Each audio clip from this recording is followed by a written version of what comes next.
En un ratito volvemos en vivo a Mar del Plata. Nos vamos a Indonesia en vivo con el mensaje de Cristina Fernández de Kirchner junto a su par de ese país. Quiero manifestarles a todos, en nombre de mi pueblo, de mi país y de la comitiva que me acompaña en este viaje, nuestro agradecimiento por la cálida bienvenida y la hospitalidad que nos han brindado en este maravilloso país. Quiero decirle, señor presidente, que en el día de hoy, cuando mantuvimos la reunión bilateral y luego la reunión ampliada con sus ministros, he confirmado y he superado las expectativas que tenía cuando decidí responder y hacer lugar a su invitación para visitar su patria. Esto me movilizó inmediatamente a formularle a usted y también a su distinguida esposa hace unos instantes la invitación formal para que usted venga acompañado por su señora esposa a visitar a nuestro país en visita oficial de Estado. Será para nosotros un inmenso honor recibirlo. Estamos convencidos, absolutamente convencidos, que de la cooperación y de la articulación inteligente de las economías emergentes, de la cooperación sur-sur, de estos países que como Indonesia y la República Argentina han contribuido en la última década a sostener e incrementar el crecimiento de la actividad económica global, incorporando a millones de compatriotas al consumo, ampliando el mercado interno, generando nuevas alternativas, creyendo y sabiendo fundamentalmente que hay un mundo nuevo que debemos entender y que debemos aprovechar las oportunidades que a nosotros, países emergentes, que el viejo orden mundial nos había asignado el lugar de meros proveedores de materias primas baratas. Además, esto ha cambiado definitivamente y hay un mundo que ya no nos tiene como meros proveedores de materias primas, sino como protagonistas de la nueva etapa, este siglo XXI, que algunos líderes de países desarrollados no alcanzan todavía a comprender la profundidad y la densidad del cambio, exige un nuevo modelo de abordaje en las relaciones entre los países. El siglo XX, la historia del siglo XIX también, fundamentalmente en la etapa de las colonias, en el siglo XIX y la descolonización del África y del Asia, del sudeste asiático también durante el siglo XXI. Las cruentas dictaduras que también hemos vivido nosotros en la América del Sur, no ya a manos de potencias extranjeras, sino muchas veces manipuladas desde el exterior y ejecutadas por nuestros propios compatriotas, también nos acercan en algo que es el sufrimiento que hemos tenido como sociedades, con gobiernos autoritarios que no se preocupaban por el bienestar de nuestros pueblos. Son muchas las cosas que nos acercan, los sufrimientos, las experiencias, pero por sobre todas las cosas, las esperanzas de un mundo mejor y las realidades que hemos podido construir. Usted mencionaba que ambos somos miembros del G20, este nuevo espacio que ha ampliado aquel viejo G8, no porque hayan querido ampliarlo, sino porque la realidad se impuso y se visualizó que aquel espacio ya no reflejaba el mundo que vivíamos. Y como usted señalaba, este año y el próximo nos tocará integrar a la Argentina el Consejo de Seguridad de Naciones Unidas. Nosotros desde allí, desde ese puesto, no representaremos únicamente a la República Argentina, sino a todos aquellos países que están comprometidos en un mundo donde haya más paz y seguridad. Pero para que haya más paz y seguridad deberá haber mejor y mayor calidad de vida para todos los habitantes de este mundo global. Porque los fenómenos que hoy atacan al mundo en distintas latitudes, desde el narcotráfico al terrorismo internacional, tienen también sus raíces y sus causas en la falta de esperanzas y de expectativas de muchísima gente que termina refugiándose o creyendo que esos pueden ser los caminos para una vida mejor. Y cuando esto sucede es porque los estados y fundamentalmente el mundo no les ha ofrecido una expectativa y una esperanza mejor. Por eso nuestra labor en ese Consejo de Seguridad será concebir a la paz no como un ejercicio militar. La paz no se consigue militarmente, la paz se consigue política y socialmente. Yo tengo la firme convicción de que esta debe ser la manera de abordar. Y también, ¿por qué no?, la modificación de muchísimos organismos multilaterales y también de sus reglas de juego. Ese Consejo de Seguridad, hoy lo charlábamos en la reunión bilateral, que nació luego de la Carta de San Francisco, cuando termina la Segunda Guerra Mundial, y que reflejaba un mundo que hoy ya no existe. Reflejaba ese mundo que se había dividido en dos y donde estaba siempre latente el problema y el peligro del holocausto nuclear. Resulta ser que quienes hoy integran en forma permanente ese Consejo de Seguridad ya no son los antagonistas y enemigos de antaño. Al contrario, se llevan todos muy bien y muchas veces toman decisiones que precisamente no van en pos de lo que decide el plenario de Naciones Unidas.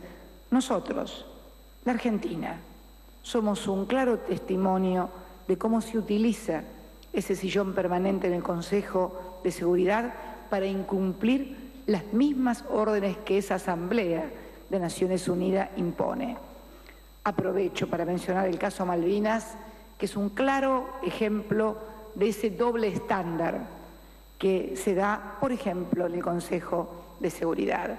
Allí tenemos múltiples resoluciones de Naciones Unidas, de su Comité de Descolonización, de otros foros internacionales, absolutamente todos respaldando la decisión de Naciones Unidas de que Inglaterra se siente a negociar con Argentina la cuestión de soberanía. No pretendemos que se nos diga que sí, no pretendemos que se nos dé la razón, simplemente que se cumpla la norma que ha establecido Naciones Unidas. Pero claro, Inglaterra tiene un lugar permanente en el Consejo de Seguridad y esto le permite no cumplir las normas. Podría citar otros ejemplos respecto de otros países y respecto de otras situaciones, pero no parece acercarse a la paz, no parece acercarse a un mundo más equitativo y justo que los que tienen el privilegio de tener un sillón permanente en el Consejo de Seguridad de Naciones Unidas utilicen ese lugar para violar las decisiones de Naciones Unidas. También en materia de Organización Mundial del Comercio, algo que hoy es fundamental en los pueblos. Siempre en el siglo XX las relaciones de intercambio comercial fueron favorables a los países desarrollados.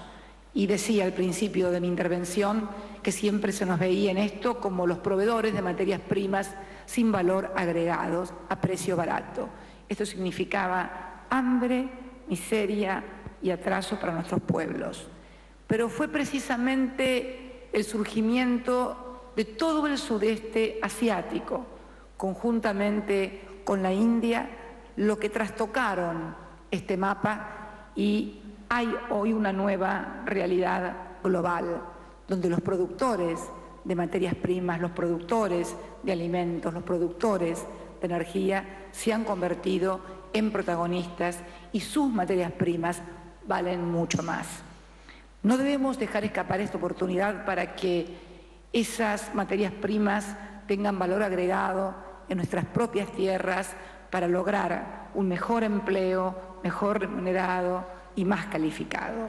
Y también, en materia de Organización Mundial del Comercio, exigir reglas claras y transparentes e igualitarias para todos los países.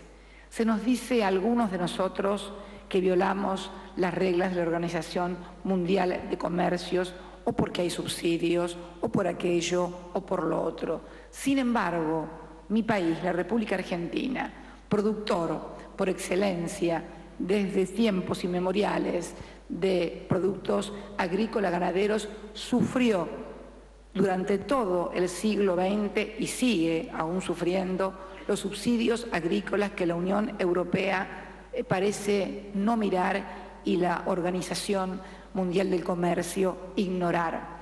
Afortunadamente, el surgimiento de nuevos actores en el Asia nos ha permitido no depender como antes dependíamos de lo que nos compraba la Unión Europea. Esto es uno de los aportes a la modificación del orden global.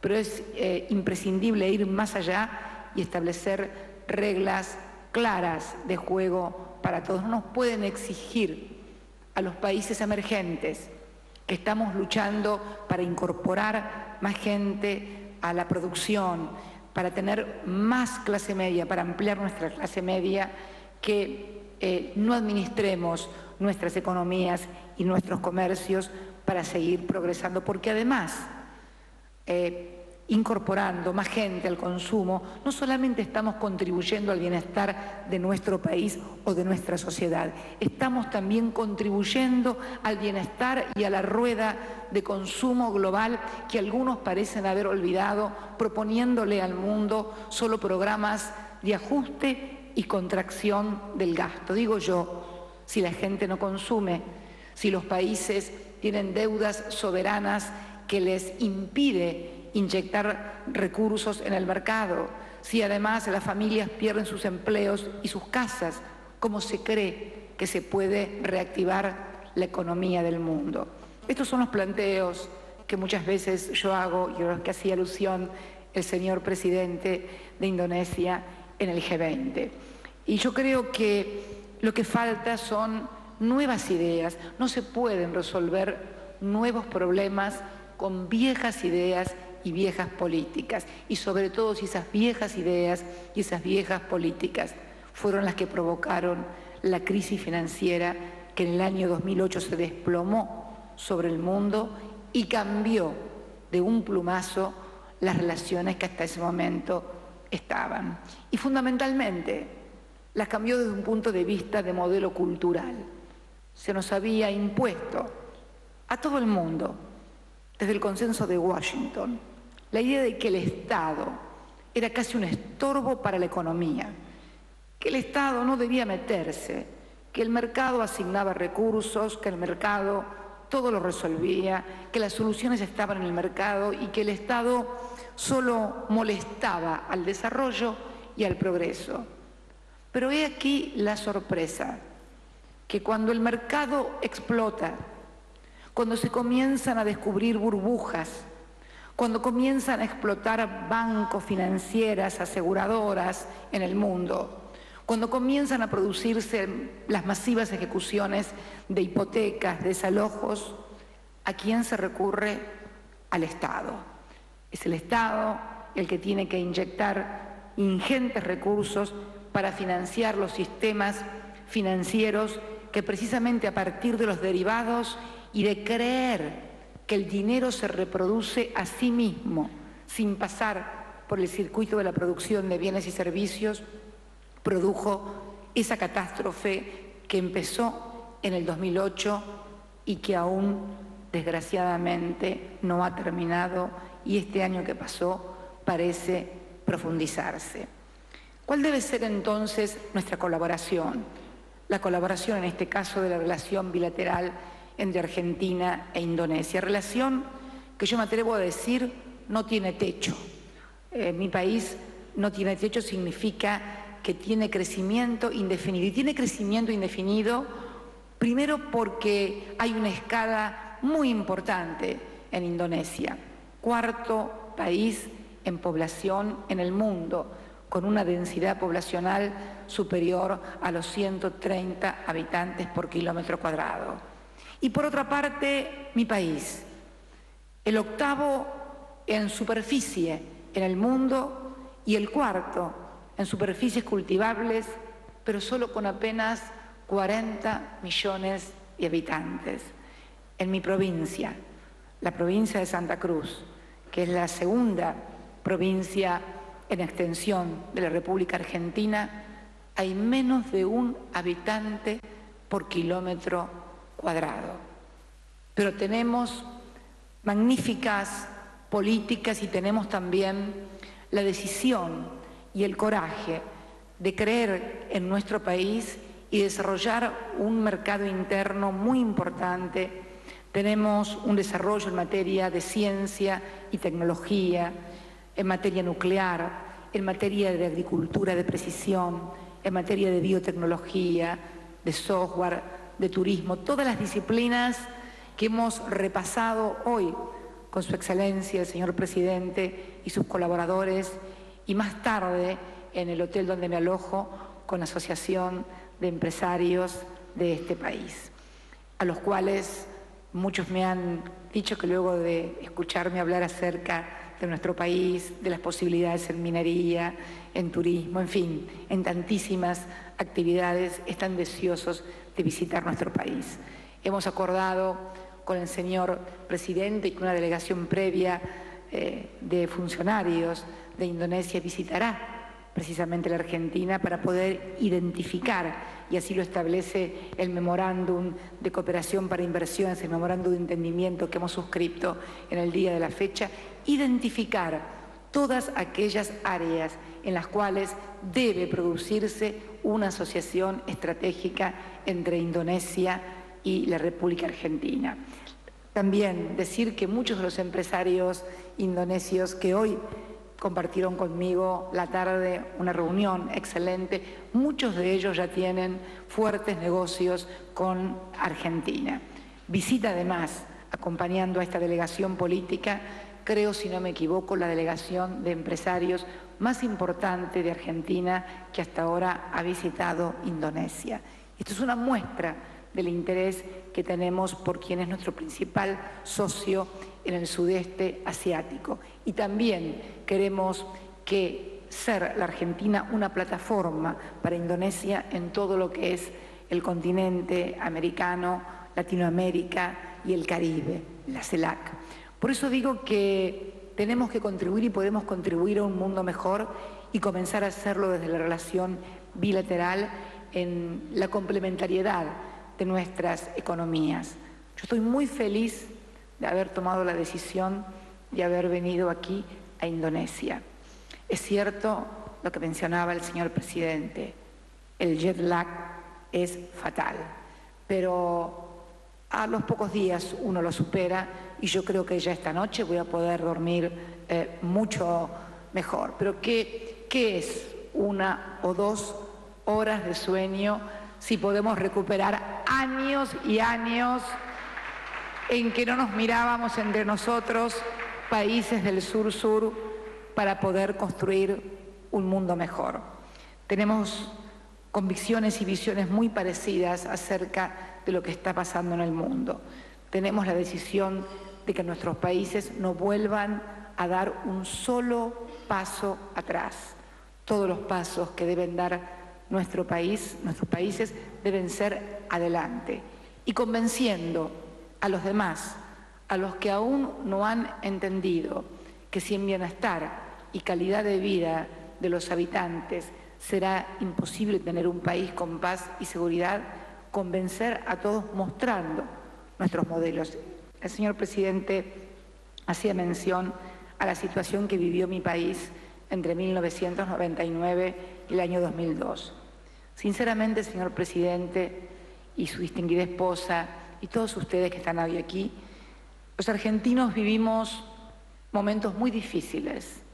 Yo era legisladora nacional, senadora nacional, y por momentos, ante tal grado de violencia, ante tal grado de saqueo que los argentinos sentíamos que vivíamos, por una deuda que había sobrepasado todos los límites, creímos en un momento como que el país se nos escurría entre las manos.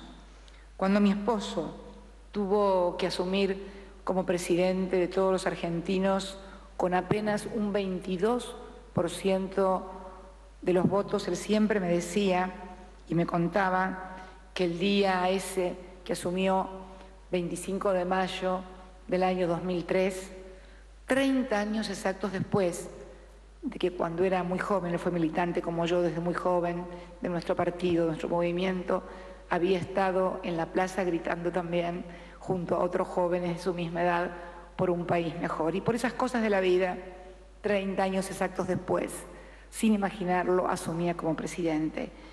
Y siempre me decía que ese día, una vez que terminaron los festejos y al otro día tuvo que ir a trabajar de presidente, como correspondía, sintió la soledad y sintió todo lo que faltaba hacer.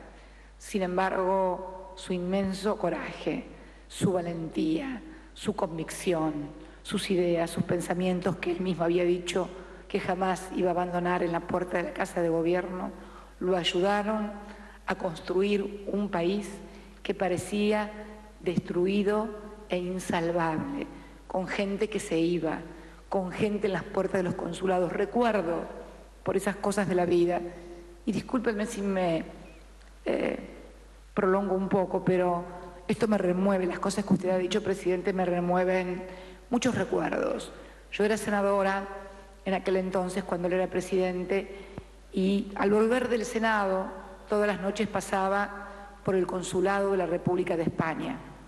Y le aseguro, presidente, que eran cuadras, colas y colas de gente esperando tener una visa del gobierno de España para irse del país. Había gente que acampaba de noche con una sillita o una carpita, o le pagaba a alguien para que le hiciera un lugar en la cola porque se iban a España en busca de un futuro mejor que su país no le ofrecía. Las vueltas de la vida y de la historia hoy nos colocan en una posición diferente, pero no en una posición triunfalista y exitista, muy por el contrario, nada más alejado de eso, sino en una posición de comprender y de entender lo que está pasando porque primero nos pasó a nosotros. Y sin pretender convertirnos en maestros ni en dar lecciones a nadie porque no nos creemos con el derecho a darle lecciones a nadie, simplemente llevar el mensaje que estamos llevando y que usted también lleva, que es el de la necesidad de trabajar en políticas contracíclicas, en políticas públicas, en un Estado fuerte, que intervenga, pero no que intervenga para entorpecer la economía, sino al contrario, para ayudar a la economía y para ayudar a asignar mejor los recursos y que haya mayores posibilidades para nuestros jóvenes, para nuestros ancianos, para nuestras familias. Nuestros jóvenes deben saber que hay un futuro mejor, si no, no se les puede pedir nada. Por eso yo digo que tenemos la obligación de construir esperanza y construir futuro, por lo que nos pasó a nosotros, para que no le pase ni a nuestros hijos ni a nuestros nietos. Por eso invito a brindar por la amistad entre nuestros pueblos, entre nuestros gobiernos, por la solidaridad, por la cooperación y por la paz en el mundo, que sea con Dios y con todos ustedes. Muchas gracias. Cristina Fernández de Kirchner entonces volvió a exigir reglas igualitarias para el comercio exterior, agradeció nuevamente a Indonesia el apoyo por el reclamo argentino en Malvinas, criticó las políticas de ajustes de la Unión Europea y una vez más anunció la posibilidad de crear comisiones para acercar necesidades, ¿no?, tanto de Indonesia como de la Argentina, para el día de mañana sellar más acuerdos de comercio. Recordemos que lo mismo sucederá en Vietnam, donde continúa esta gira a partir del día de mañana 18 y hasta el 21 de enero. Muy bien, vamos a hacer